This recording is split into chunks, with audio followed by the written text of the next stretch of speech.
नमस्कार, मैं हूं आशुतोष और आप देख रहे हैं सत्यहिंदी.com। सत्यहिंदी.com के खास कार्यक्रम आशुतोष की बात में आपका स्वागत है। बातचीत करेंगे पश्चिम बंगाल के विधानसभा चुनाव की।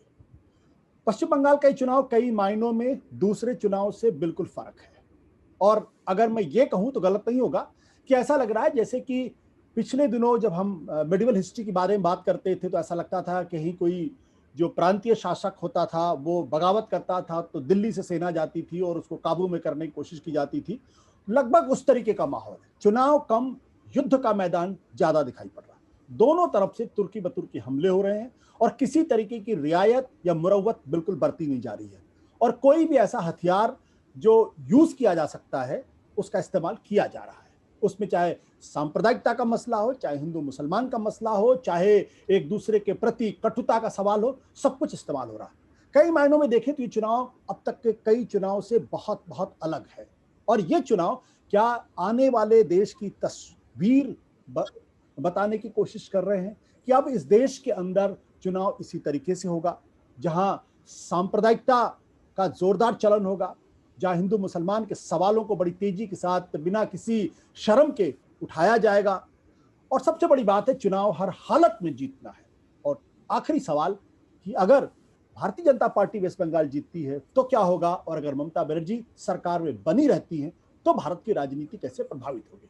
हमने सोचा इस पूरे मसले पर बहस करने से बेहतर है हिंदुस्तान के कुछ जाने माने विशेषज्ञ और जाने माने इंटेलेक्चुअल्स से बातचीत की जाए जो राजनीति और समाज दोनों की बहुत गहरी पकड़ रखते हैं।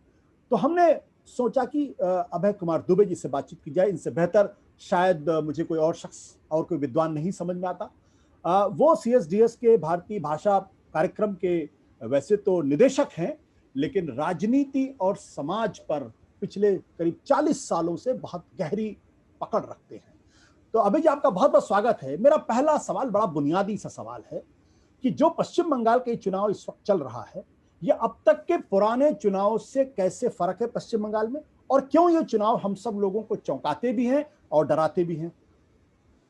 जब से एक प्रांत के रूप में पश्चिम बंगाल बना है उसके बाद से वहां जितने भी विधानसभा चुनाव हुए हैं या जो भी लोकसभा चुनाव हुए हैं उसमें एक ताकत हमेशा गैर मौजूद रही है और वो है हिंदुत्ववादी राजनीति जी, इस बार वो ताकत मुख्य रूप से सत्ता की दावेदारी कर रही है और जो वहां पर मौजूदा मुख्यमंत्री हैं ममता बनर्जी उनको हराने के लिए जी जान से लगी।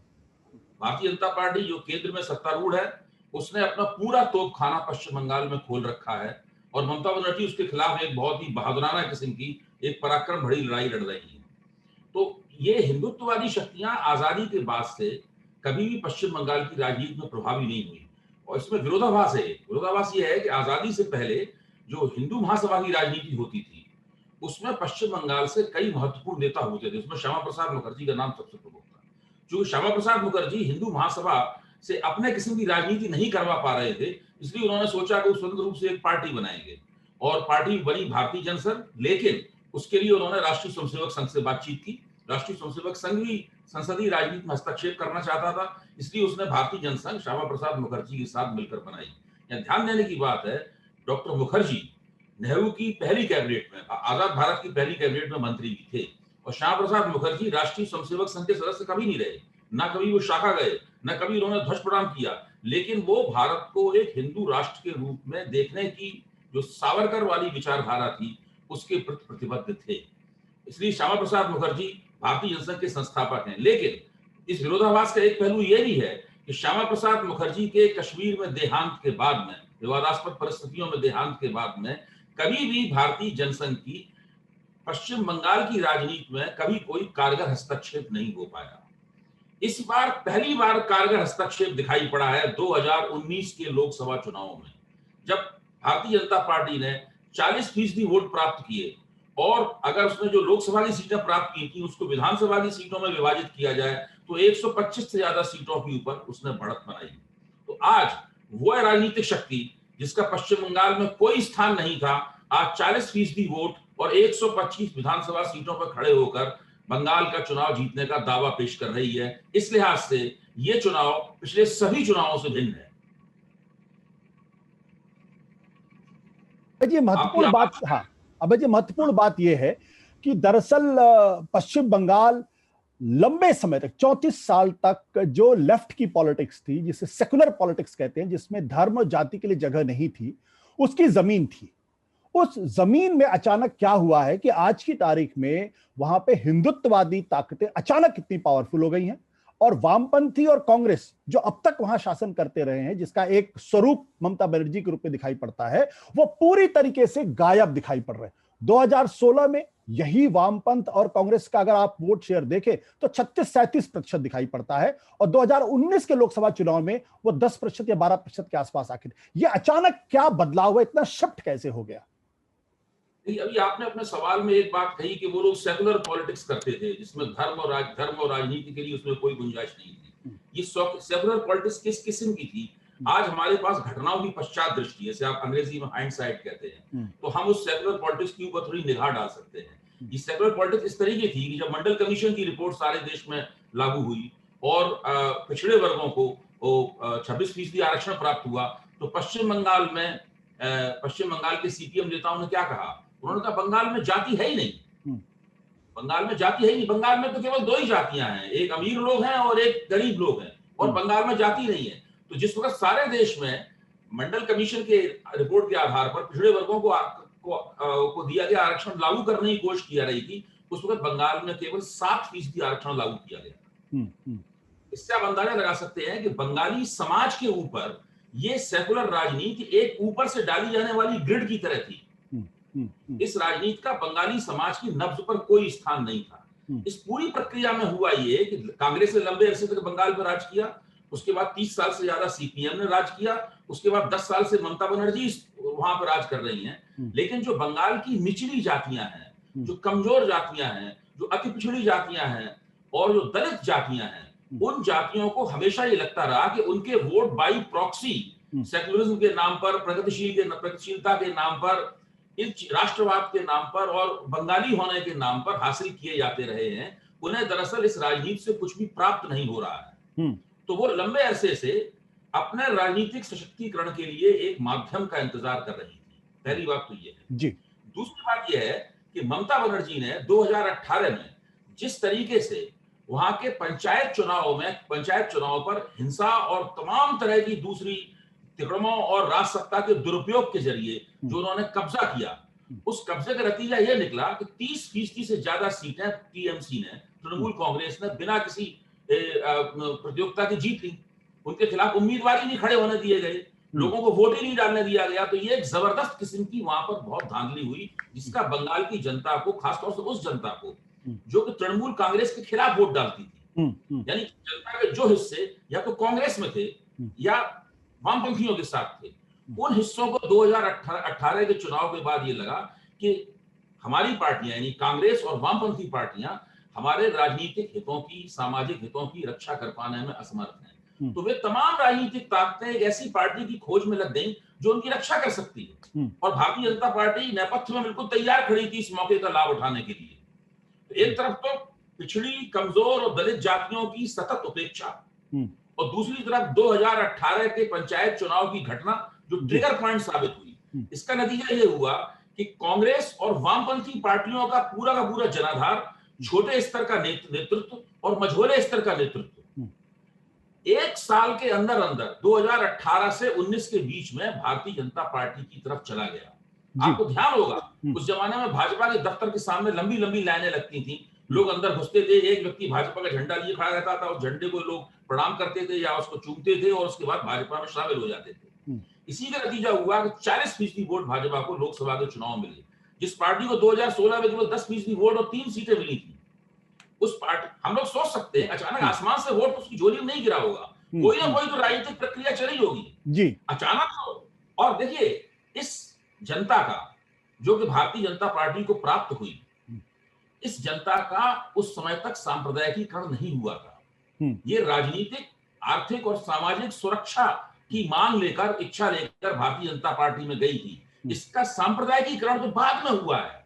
पहले तो वो जमीन जिस तरह, अगर आप सत्ता में हैं और सत्ता में आप मजबूती के साथ में हैं, दबदबे के साथ में हैं जी, अपने विरोधियों के लिए अगर आप कोई गुंजाइश छोड़ते ही नहीं है किसी भी किस्म की लोकतांत्रिक राजनीति की, गोलबंदी की, चुनाव लड़ने की, पर्चा भरने की, प्रचार करने की कोई गुंजाइश नहीं छोड़ते हैं, तो जाहिर है कि फिर आप अपनी सुरक्षा के लिए कोई भी कदम उठा सकते हैं। तो मुझे लगता है कि इन दो कारणों की वजह से भारतीय जनता पार्टी को एक बनी बनाई तैयार जनता पश्चिम बंगाल में मिली, जो आज उसके साथ है, और वो ममता बनर्जी का मुकाबला उस जनता के आधार पर कर रही है। सॉरी, आपके कहने का मतलब ये कि आज अगर भारतीय जनता पार्टी का उभार पश्चिम बंगाल में है तो ममता बनर्जी उसके लिए जिम्मेदार हैं, या उनकी राजनीति इसके लिए जिम्मेदार? पुरानी सेकुलर पॉलिटिक्स, और वो पहले से चली जा रही सेकुलर पॉलिटिक्स, जो मुख्य तौर पर भद्रलोक की राजनीति थी। भद्रलोक यानी ऊंची जातियों, बंगाली अभिजात, बंगाली संभ्रांत वर्ग की राजनीति थी। उस राजनीति ने हमेशा ये कहा कि बंगाल में तो जातियां होती ही नहीं है, है ही नहीं। ये कोई उत्तर प्रदेश, बड़े तिरस्कार के साथ कहते थे, ये कोई उत्तर प्रदेश और बिहार थोड़ी ना है जहां पर जातियां हैं और उनको आरक्षण देते फिर। और उस प्रक्रिया में उन्होंने एक और काम किया, इन सब सीपीएम ने और उसके बाद ममता बनर्जी ने भी, जो पिछड़े वर्गों की सूची थी, उस पिछड़े वर्ग की सूची में बड़े पैमाने पर मुसलमान जातियों को शामिल किया। आज आप बंगाल में पिछड़े वर्ग की सूची है, मैंने कल ही निकाल के देखी है, आप उसको देखिए, उसमें बहुत बड़े पैमाने पर मुसलमान जातियां शामिल हैं। उसमें कोई अपने आप में बुरी बात नहीं है, लेकिन उस पूरी प्रक्रिया, जो पिछड़े वर्ग को आरक्षण है, उसका लाभ दरअसल मुसलमानों के वोट पाने के लिए किया गया। जो गैर मुस्लिम यानी हिंदू पिछड़ा वर्ग है, उसकी राजनीतिक गोलबंदी या राजनीतिक सशक्तिकरण या उसको सामाजिक, राजनीतिक या नौकरी वाले या शिक्षा संबंधी लाभ देने के लिए उनका इस्तेमाल नहीं किया गया। ये क्या अगर ये कहा जाए तो क्या गलत होगा कि ये जो ध्रुवीकरण बीजेपी के पक्ष में हुआ, ये नरेंद्र मोदी की वजह से हुआ? नरेंद्र मोदी उसमें कारक के तौर पर दिखाई पड़ रहे हैं। अगर वो लोकप्रिय नहीं होते, अगर वो देश के प्रधानमंत्री नहीं होते, क्या तब भी भारतीय जनता पार्टी इतनी ही मजबूती के साथ ये विधानसभा चुनाव लड़ रही होती और सत्ता की दावेदारी की बात करती? देखिए, कई कारक, कई फैक्टर्स एक साथ जुड़ गए। नरेंद्र मोदी का उभार जो है भारतीय जनता पार्टी की राजनीति के उत्थान में एक केंद्रीय भूमिका निभा रहा है। नरेंद्र मोदी के ठीक पहले 2013 में उन्हें प्रधानमंत्री पद का उम्मीदवार बनाया गया, तो उससे पहले भारतीय जनता पार्टी की हालत क्या थी? आशुतोष जी, ना आपसे छुपी हुई है ना मुझसे छुपी हुई है। उसके नेताओं में आपसी लतियाव हो रहा था। राष्ट्रीय स्वयंसेवक संघ किसी चेहरे को सामने रखकर चुनाव नहीं लड़ना चाहता था। यहाँ तक उसने भाजपा के दो लोगों का अध्यक्ष इसी मकसद से बनाया था कि नरेंद्र मोदी को प्रधानमंत्री पद का उम्मीदवार बनने से रोकें। आज वो दोनों नरेंद्र मोदी के मंत्रिमंडल में शामिल हैं और वरिष्ठ मंत्री हैं, वो दोनों ही इस काम को नहीं कर पाए और नरेंद्र मोदी भारतीय जनता पार्टी के प्रधानमंत्री पद के उम्मीदवार बन गए। नरेंद्र मोदी की शख्सियत का जो उभार हुआ है, भाजपा को जो वोट मिलते हैं, उसका एक बड़ा हिस्सा उनके व्यक्तित्व का और नेतृत्व का जो करिश्माई पहलू है, हमें पसंद हो या ना पसंद हो, लेकिन वो है। उस पहलू के कारण वो उनको भारतीय जनता पार्टी को उसका लाभ मिलता है। लेकिन नरेंद्र मोदी के व्यक्तित्व का पहलू, जो बड़ी कुशलता पूर्वक विज्ञापन और प्रचार का सहारा लेकर और तमाम तरह के सोशल मीडिया का सहारा लेकर, अति आधुनिक और प्रौद्योगिकी का सहारा लेकर उसको बनाया गया है। मीडिया की उसमें बहुत बड़ी भागीदारी है, और साथ में राष्ट्रीय स्वयंसेवक संघ की पृष्ठभूमि, उसके द्वारा दी गई मजबूती और भारतीय जनता पार्टी का पहले से चला आ रहा अपना संगठन, और साथ में विपक्ष की कमजोरी, दूरंदेशी का भाव, किसी योजना का भाव, किसी रणनीति का भाव, भारतीय जनता पार्टी विरोधी एकता का अभाव, इन तमाम तथ्यों ने मिलकर एक ऐसी परिस्थिति बनाई है जिसके कारण नरेंद्र मोदी, और वो दोनों पहलू भी इसके साथ जुड़ गए हैं। 2018 के पंचायत चुनाव पर कब्जा और सेकुलर राजनीति द्वारा कमजोर जातियों की उपेक्षा, वो सब चीजों ने मिलकर ऐसी जो परिस्थिति बनाई है, उसके तहत बंगाल में चुनाव हो रहे हैं।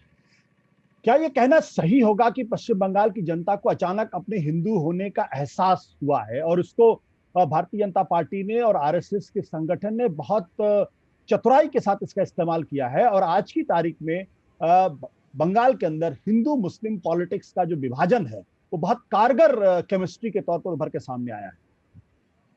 मैं तो ये कहता हूं कि बंगाल की जनता को हिंदू होने का एहसास नया नहीं है। बंगाल में जिस तरह दुर्गा पूजा होती है, वो किसी हिंदू प्रांत में ही हो सकती है।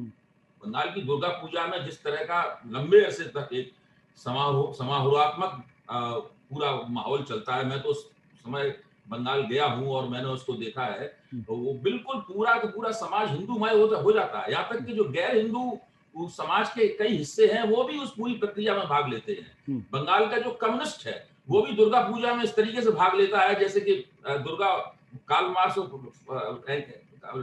और लेनिन नहीं, बल्कि दुर्गा माता ही उसकी आराध्य देवी हो।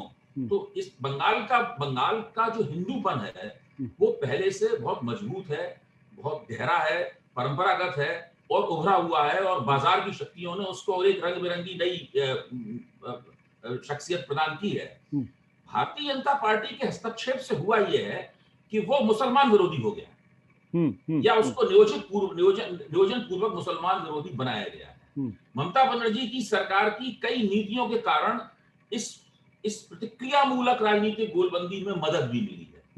मैं अगर मुझसे पूछा जाए कि ममता बनर्जी ने पिछले 5 साल के शासनकाल में क्या क्या गलतियां की, तो मैं गलतियां भी आपके सामने बना सकता हूं। उनकी क्या खूबियां हैं मैं ये भी बता सकता हूं। उन खूबियों की वजह से ही आज वो भाजपा के तोपखाने के सामने पैर जमाकर खड़ी हुई है। अब जिस मुहाने पे पश्चिम बंगाल है, क्या आपको लगता है कि जो नतीजे आएंगे, अगर मान लीजिए भारतीय जनता पार्टी जीतती है, तो पश्चिम बंगाल से की राजनीति को कैसे असर पड़ेगा और देश की राजनीति पर क्या असर दिखाई पड़ेगा इसका? देखिए, अगर भारतीय जनता पार्टी चुनाव जीतती है तो भारतीय जनता पार्टी को उसके सीधे सीधे 3-4 फायदे होंगे, और जो बहुत बड़े फायदे हैं।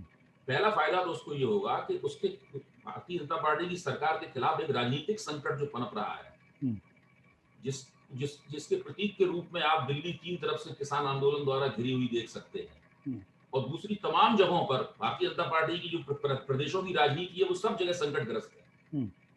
उनके मुख्यमंत्रियों की रेटिंग बहुत खराब है।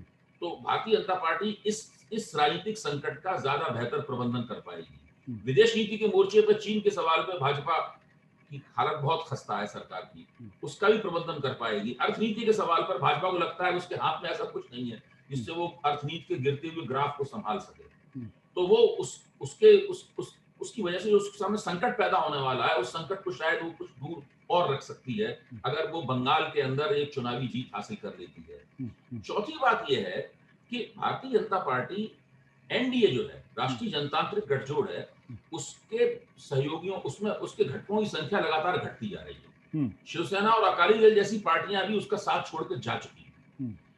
अगर बंगाल का चुनाव जीत लिया तो एक बार फिर कई क्षेत्रीय शक्तियां सोचने लगेंगी कि हम फिर एनडीए की सदस्य बन जाएं। आपको ध्यान होगा जब उत्तर प्रदेश का 2017 में भाजपा ने चुनाव जीता था, उसी के बाद नीतीश कुमार ने यह सोचना शुरू किया था कि वो फिर से एनडीए में वापस चलेगा। तो एक बड़ी राजनीतिक जीत भाजपा को एक बहुमुखी किस्म का लाभ और बहुमुखी किस्म का अपनी राजनीति को बेहतर तरीके से प्रबंधित करने की क्षमता दे सकता है। अगर भारतीय जनता पार्टी हार जाती है, अगर भारतीय जनता पार्टी हार जाती है तो ये सारी उसकी इन संकटों को प्रबंधित करने की क्षमता और घट जाएगी। मैं तो मानता हूं 50% उसमें और गिरावट हो जाएगी। किसान आंदोलन और आक्रामक हो जाएगा। किसान नेता दम साध कर 2 मई का इंतजार कर रहे हैं। 2 मई को जो परिणाम आएंगे उससे किसान आंदोलन का भविष्य तय होगा, और भारत में क्षेत्रीय राजनीति और केंद्रीय राजनीति के जो आपसी संबंध हैं, यानी संघात्मकता और केंद्रात्मकता के जो आपसी संबंध हैं, उन संबंधों का समीकरण भी नए सिरे से तय होगा। अभय जी, एक और है इसमें, ये ज्यादा गूढ़ प्रश्न मैं आपसे पूछ रहा हूं, वो ये कि अगर मान लीजिए कि भारतीय जनता पार्टी जीत जाती है और कंफर्टेबल मेजॉरिटी जीती, कंफर्टेबल छोड़ दिया, अगर वो जीत जाती है, सरकार बनाने में कामयाब होती पश्चिम बंगाल के अंदर, तो क्या ये नहीं होगा कि ये जो जो जो जिसको हम कम्युनल पॉलिटिक्स कहते हैं, जिसको हिंदुत्ववादी राजनीति कहते हैं, ये एक बहुत आसान सा रसायन होगा कि आपको कोई भी चुनाव जीतना है, अगर हम बंगाल में कुछ भी नहीं से अगर हम सरकार बनाने की स्थिति में पहुंच जाते हैं तो बहुत आसान होगा, और इसका असर पूरे देश के ऊपर पड़ेगा। जो भारत जो हिंदू और मुसलमान के बीच का जो विभाजन है उसको और गहरा करेगा। ये भाजपा का एजेंडा आशुतोष जी ये है, मैं भी जानता हूं और आप भी जानते हैं कि किस तरीके से सांप्रदायिक राजनीति को ही राष्ट्रीय राजनीति में परिभाषित कर दिया है। सांप्रदायिक राजनीति ही राष्ट्रीय राजनीति की पर्याय बन जाए और वही लोगों के गले उतर जाए।